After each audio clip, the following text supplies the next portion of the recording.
In the old days, before the turn of the century, this was the American road.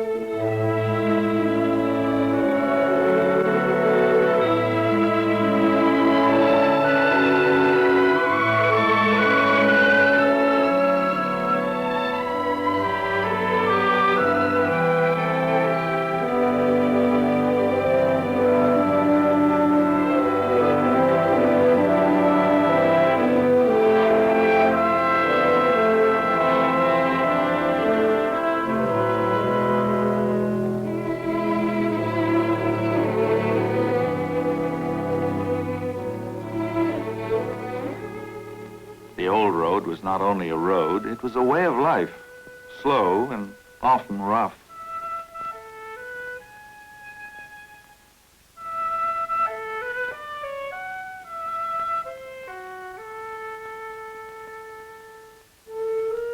If you lived way out in the country, 15 or 20 miles away from the railroad station, you had to get up before dawn to catch the 9:30 train. You harnessed up the reliable horse, and for the next 2 hours, the carriage went creaking down the old familiar road while the countryside moved slowly past. If you were leaving the farm for good to go to the city, you had mixed feelings on that long ride to the station. It's not easy to pull up roots and start a new kind of life. You saw the faces of old friends as you passed their house, waving goodbye, and you felt sad at leaving them. But you saw, too, how old and tired they looked, worn out by hard work, locked on the land. A woman looked 50 before she was 35 with all she had to do. In a way, you were glad you were leaving.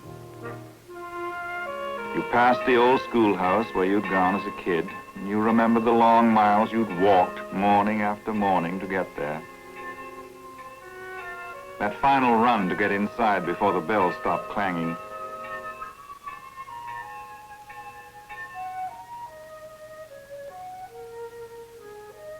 Or perhaps you passed the doctor's buggy drawn up in front of someone's house, and you'd remember the terrible night your mother lay upstairs in the bedroom, sick, and the long hours of waiting for the doctor to come. The roads were bad that night. When he finally arrived, there was nothing he could do anymore. After that, you never saw the doctor's buggy without wondering if he'd gotten there in time. You passed the church, too. But you knew you were not leaving God behind. He would be with you in the uncertain days that lay ahead. Still, there were good times to remember as well as bad, and by the time you reached the station, you wondered if you were making a mistake. Some people might call you a darn fool to leave a fine farm and go running off to the city where it was noisy and dirty, and full of pickpockets and swindlers and women who painted their faces.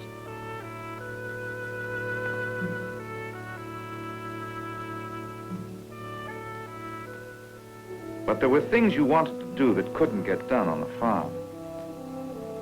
If you were interested in machinery, for instance, or wanted to tinker with engines that ran on gasoline, the country was no place for you.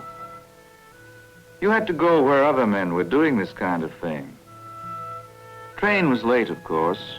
You could have slept another half hour.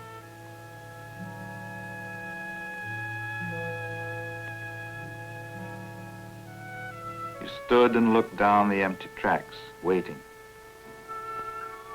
Somewhere out there beyond the horizon lay the city where your destiny waited.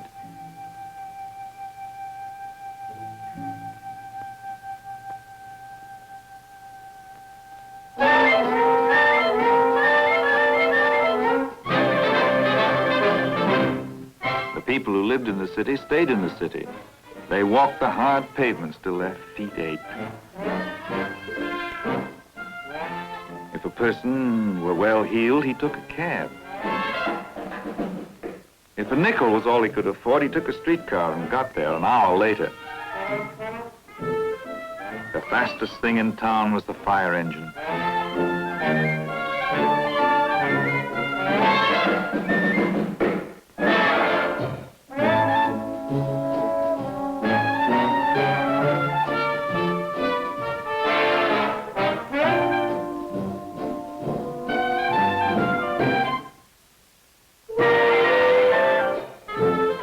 In the good old summertime, the streets got hot as ovens.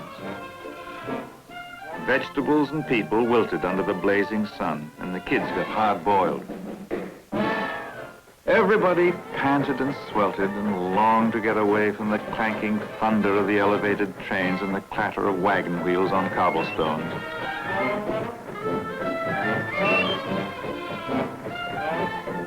Far uptown lay the ballpark. And if you went for a long boat ride down the bay, you finally arrived at an amusement park where there were roller coasters, shoot the chutes, camels to ride, and a real beach where a kid could get to swim in the ocean. But it took the better part of a day to get there and back, so you settled for the nearest fire hydrant on your block.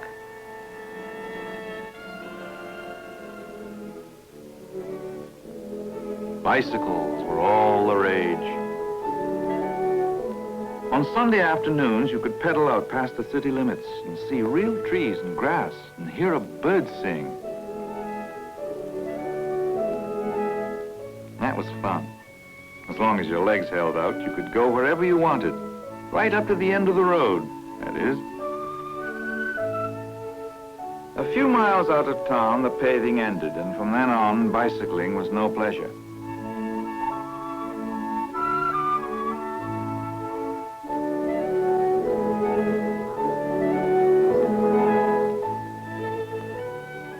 A lot of people accepted the end of the road and turned back. But the bicycle wheels had a greater destiny. In Detroit, a man named Henry Ford, who had left the farm and come to the city to tinker with machinery, was making what he called a quadricycle.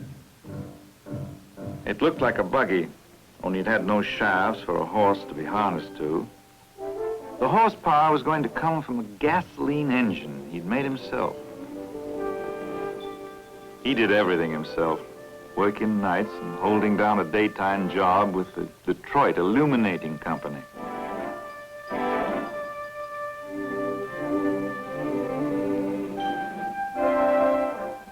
It took a long while to make this machine, but Henry Ford stuck to it.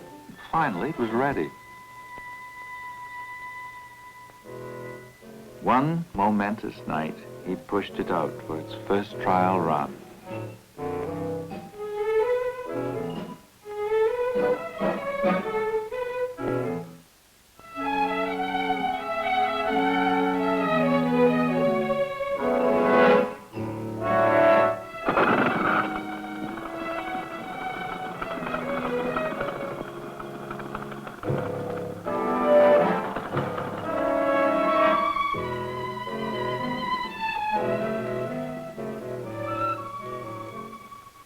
Up and down the dark, empty streets ran the little quadricycle.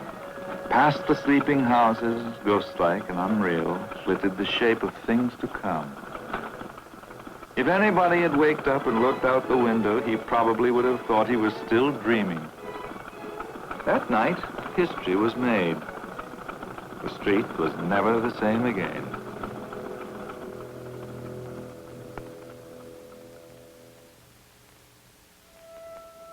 It didn't happen overnight. The going was rough for those early cars on the American road. We should pause to remember and admire not only the adventurous men who kept on making automobiles, but the reckless few who had courage enough to drive them.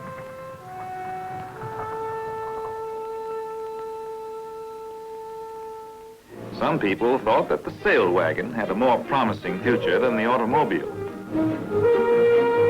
Built like an ice boat on wheels, it could hit over 50 miles an hour if the wheels stayed on.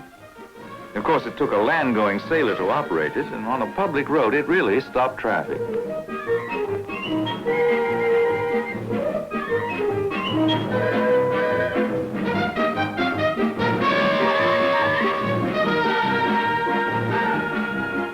While people were still letting the wind blow them in various directions, men like Henry Ford were putting their faith in the gasoline engine. He built a big one and put it in a racing car called the 999. It was a huge, heavy monster, and it spent most of its time in the shop getting tuned up. Nobody at the time probably realized it, but the 999 had a prophetic look. This was no horseless carriage. It was long and low and powerful, built for speed. In a crude but unmistakable way, it forecast the shape of cars to come. On October 25th, 1902, Barney Oldfield set a world's record in the 999. He drove it a mile a minute, and this phrase ushered in a new era.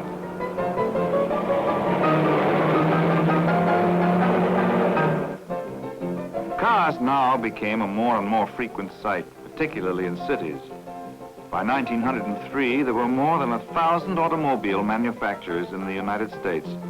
And in that year, the Ford Motor Company was founded. The first payroll didn't take much bookkeeping.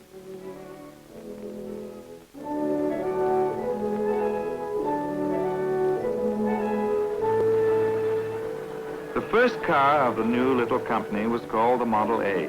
It had a two-cylinder, 8-horsepower engine, and it could go 30 miles an hour. It sold for $850, a lot of money in those days, and its owners were chiefly in the upper brackets.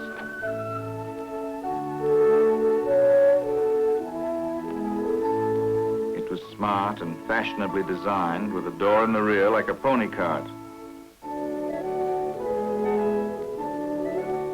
And it cranked from the side, a good safety measure designed to prevent the cranker from being knocked flat and run over if the car started prematurely. Everybody admired it, but only the more daring could be persuaded to ride in any kind of a motor car.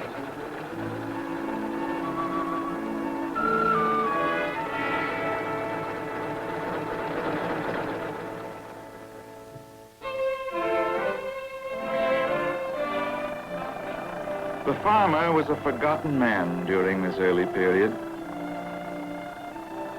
He saw occasional cars go by on the rough roads, but these strange mechanical contraptions seemed out of place in the country. They were for city people, not for him. He kept on grooming his old reliable horse and waited. And suddenly, one day, it appeared. It was called the Model T. It had a 4-cylinder, 20-horsepower engine and a planetary gear that defied the laws of science. Maybe it didn't look classy, but it could take a beating on rough country roads and still get you there. It was a farmer's car, built by a farmer. There was only one thing wrong with it. It cost $850. Millions of citizens looked at the Model T and licked their chops.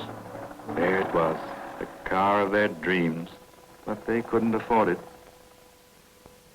Back in Detroit, Henry Ford wondered how he could bring the price of the Model T down to where everybody could buy it. He figured that the more cars he made and sold, the cheaper he could sell each one. And he went to work on this idea. In those days, each car was built from the frame up on stationary wooden horses.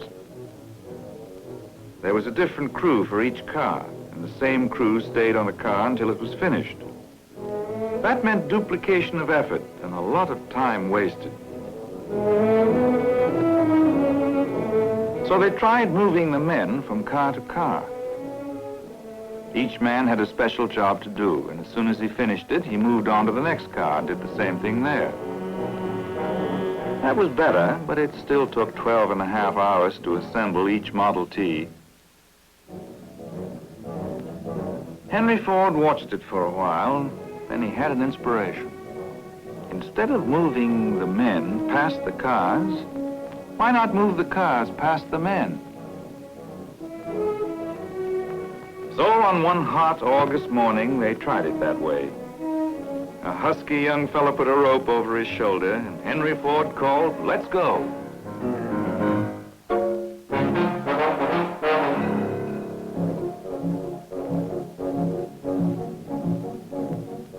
And at that very moment, as the workmen began to fasten the parts onto the slowly moving car, the assembly line was born, a technique that was to revolutionize mass production all over the world.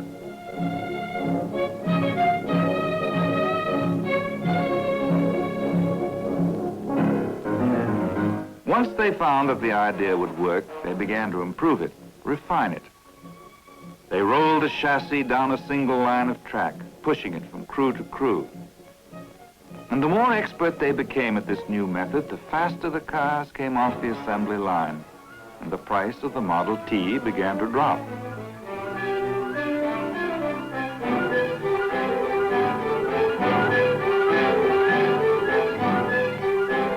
They tried the same idea on all the various parts of the car and created what were called sub-assemblies. Each man on the line became a specialist. He did one thing, and he did it perfectly, then passed the work along to the next man. Minute by minute, production was winning the battle against wasted time and wasted effort. Parts were fed to the workmen by gravity slides so they wouldn't have to stop and wait for new parts. Then they put the parts on moving conveyor belts. And this was a great step forward because now they could regulate the flow of work and keep it moving at a constant rate of speed.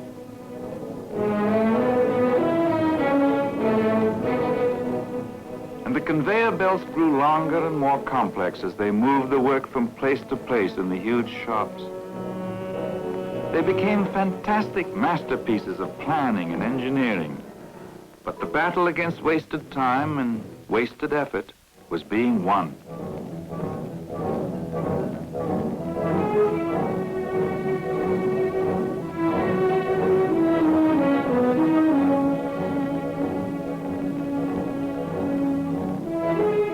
The cars began coming off the assembly line at the rate of 1 every 40 seconds. And what Henry Ford had foreseen happened. Mass production and the assembly line drove the price of the Model T down from $850 to $300. Now everybody could have one.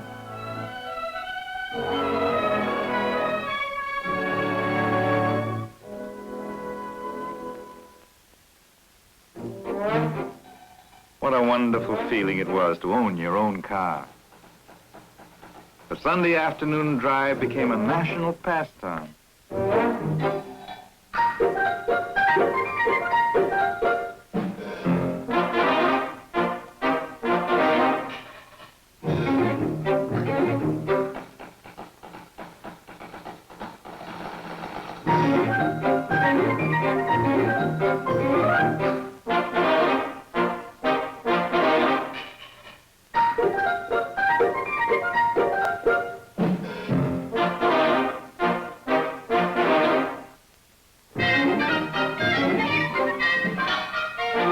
Off you went to visit Uncle Obadiah with the car bouncing along like a boat in a choppy sea, jolting your teeth out every time it hit a bump.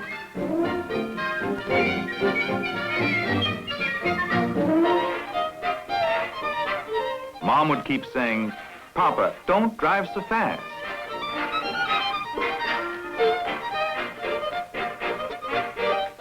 And when you suddenly met another car coming the other way on those narrow roads, oh boy, that was a thrill that stood your hair right up on end.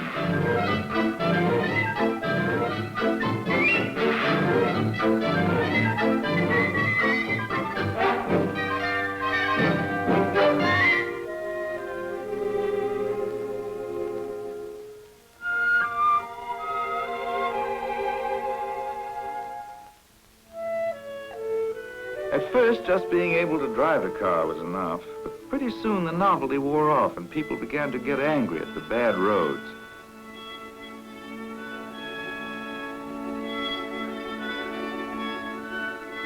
So they started to make the roads better.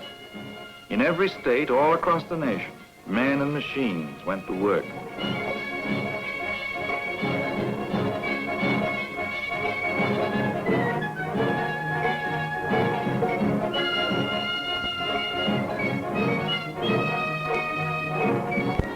The rutted mud gave place to smooth ribbons of pavement, wide enough for two cars to pass each other. and the roads became longer. They pushed out in every direction. And down every road ran the Model T, panting and quivering, always eager to go farther.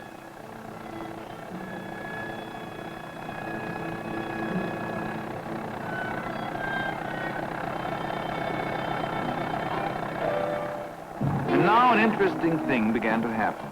People from the cities began riding out into the country, and people from the farms began going to the city, and whole sections of the population began to get acquainted with each other for the first time. No road maps in those days.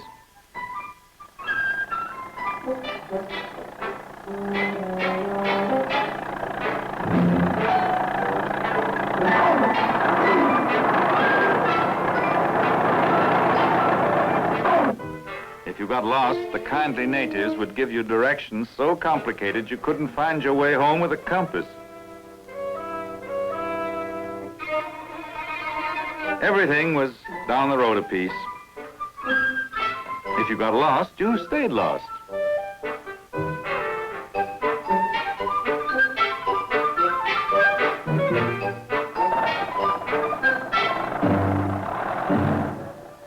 Everywhere you looked, you saw the Model T.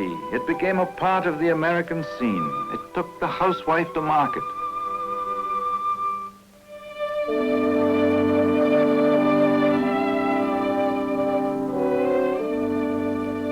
It brought the doctor to his patients in time to save their lives.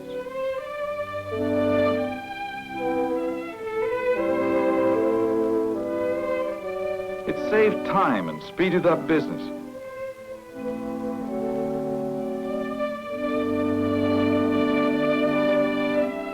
Filling stations sprang up by the thousand, and a whole new industry in gas and oil was created.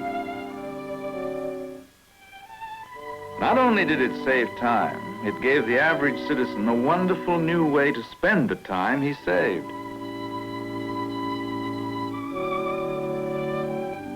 Now, for the first time, Americans were able to travel inexpensively across their own country in their own cars and see the grandeur of their inheritance.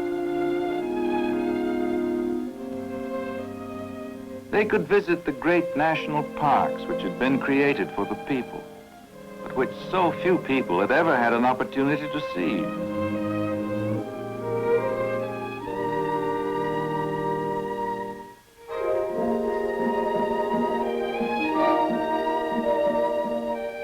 Now the whole family could get away from the noise and the heat of the city. People could go camping over a weekend and be back to work Monday morning with renewed energy.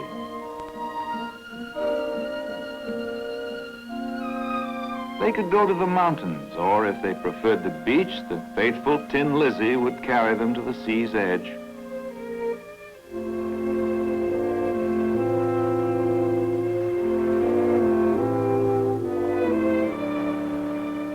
There were many new images in the people's minds now. Things they had seen along the American road. Wonderful things they would never have been able to see at all without the motor car.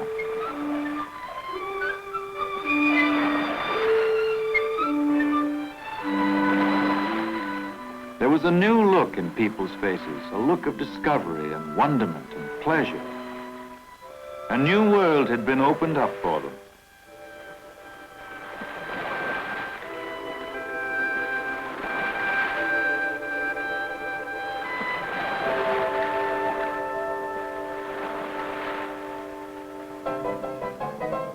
The nation took the Model T to its heart. People called it a flivver, made jokes about it, loved it. They said it could go anywhere except in society.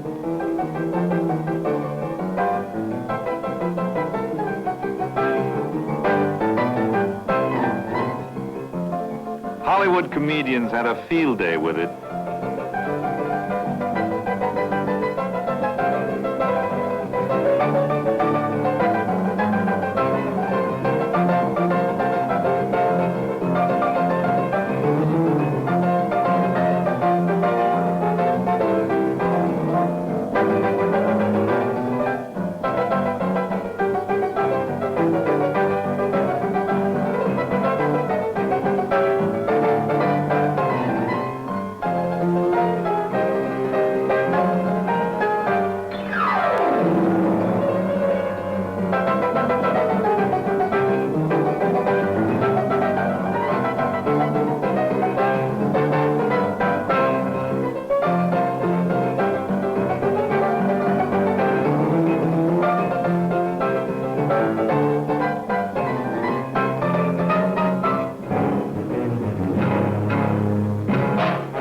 Model T was more than a motor car. It was the symbol of an industrial revolution.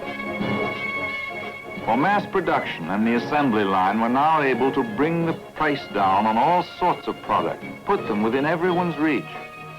Mass production also created thousands of new skills, new jobs at higher wages. And under this powerful stimulus, the nation's economy expanded enormously. What about the man who was chiefly responsible for all this? What was he like?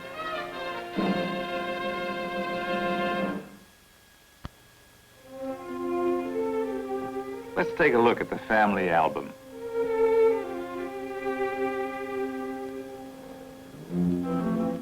Here he is at his home, Fairlane.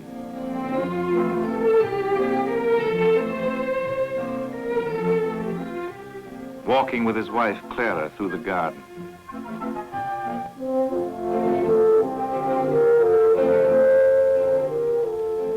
Laughing with a friend over a cartoon of himself. On the ice-covered pond with his grandchildren.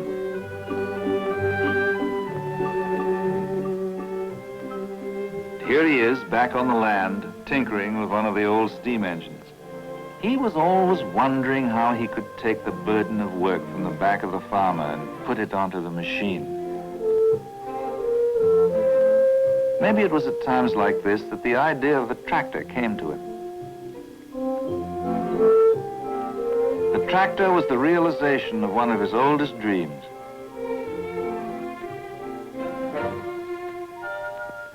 Here he is in his office, having a conference. The man whose $5 day startled the industrial world. This is a family scene. His son Edsel starting out with some friends on a transcontinental trip, getting a big send-off. A drive like this was quite an adventure in those days.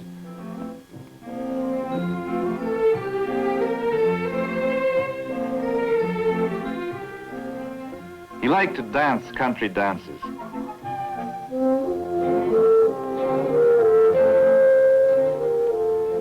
A grandchild, Henry Ford II,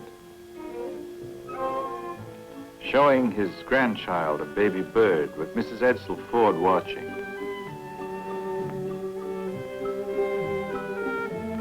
Still a farmer, teaching his grandchildren, Henry II and Benson Ford, to love the soil. On anniversaries and other state occasions, he'd get out the old quadricycle and drive it around Fairlane with his wife, Clara. What memories it must have brought back.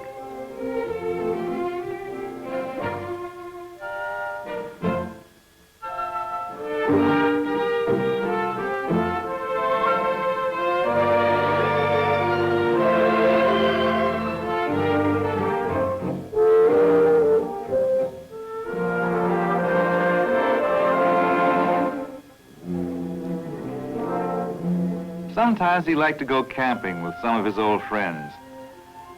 The bearded man is John Burroughs, the naturalist. On the right is Harvey Firestone.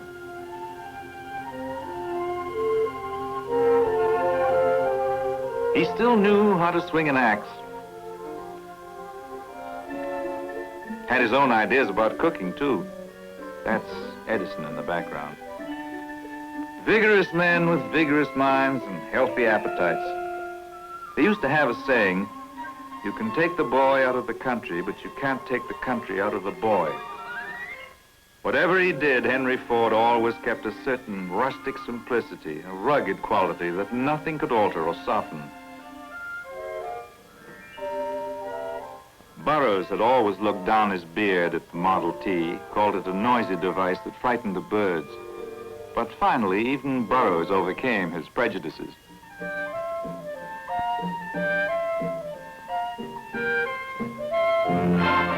The man behind the legend.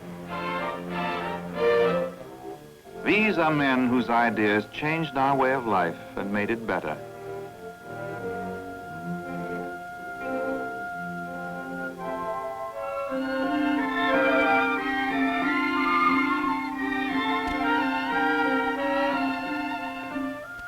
Father and son.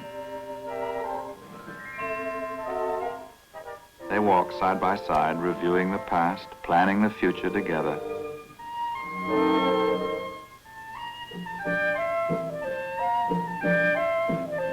How quickly it all had happened. In less than 25 years. Henry Ford. He personified the American credo of individualism and freedom of enterprise. He will long be remembered. As the American road became better, the cars that drove along it began to change. They became larger and heavier, lower and longer. The highway had become an extension of the city street, and people began to demand boulevard comfort and luxury in their transportation.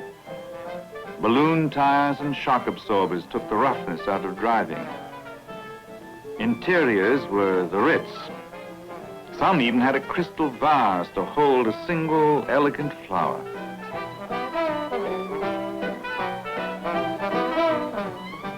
Henry Ford saw the trend and began making the Lincoln, one of the finest and most luxurious cars in the world. Alongside of such grandeur, the old Model T began to look more and more like a country cousin.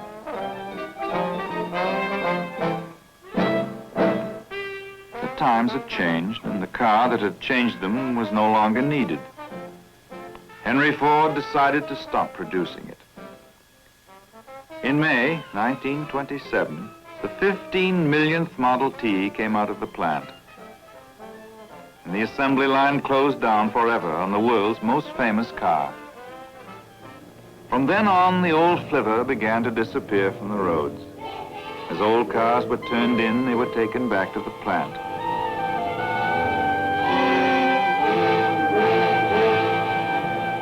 There they were scrapped. Their steel was salvaged for use in the new models.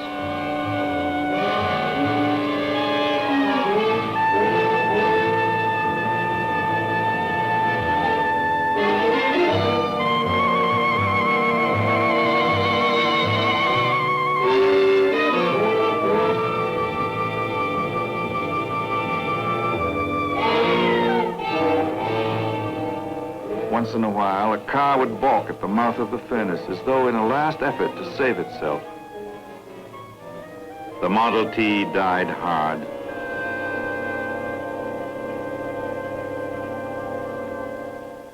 Although the Model T began to fade from the American scene, the impetus and the new direction it gave to our way of life did not stop there. It gathered momentum that carried us through the gay 20s.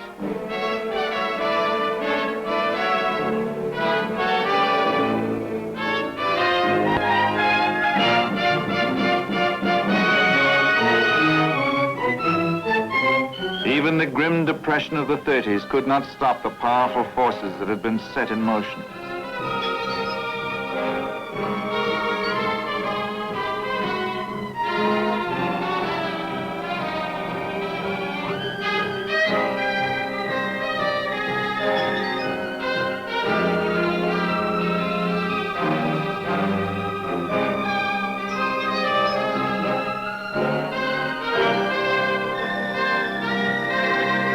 The lessons learned from the assembly line and mass production helped us to win a long and terrible war.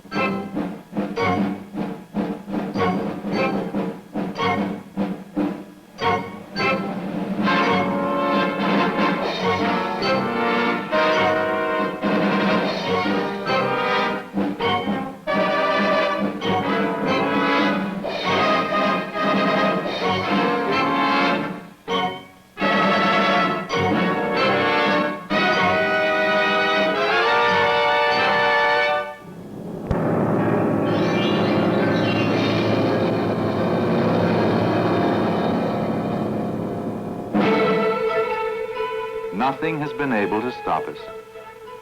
We have kept on working, kept on building,